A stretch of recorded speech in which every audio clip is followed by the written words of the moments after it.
Welcome, and thank you for your commitment to preventing suicide among veterans. This overview will help you understand how VA will establish regulations to implement new community-based suicide prevention efforts through the Staff Sergeant Parker Gordon Fox Suicide Prevention Grant Program.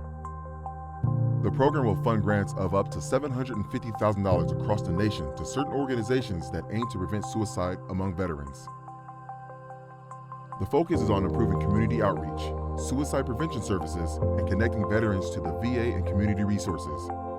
These suicide prevention grants can be renewed annually. To ensure an efficient and equitable distribution of funds, VA is required to follow a three-phase process and provide the public with opportunities for feedback. Phase 1 consists of rulemaking where VA will consult with the certain stakeholders to inform the development of regulations to implement the grant program. The work will result in a draft rule that will outline program requirements, eligibility, suicide prevention services, and other important considerations. This roadmap describes the sequence of these important steps. Your feedback is critical throughout this process and will help inform the program's final rule.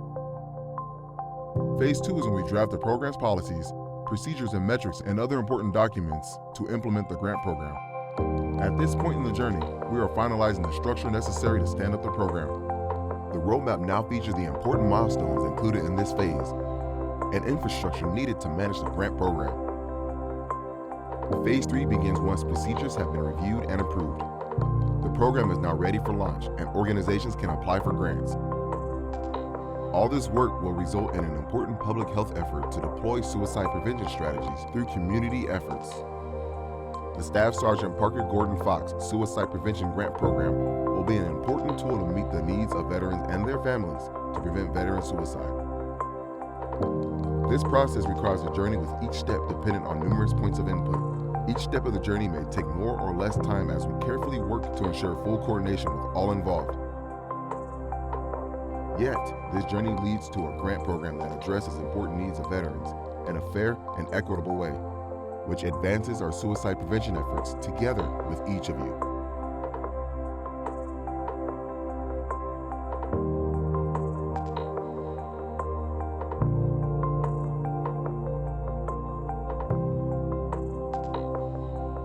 For more information about the Staff Sergeant Parker Gordon Fox Suicide Prevention Grant Program, visit www.mentalhealth.va.gov/ssgfox-grants.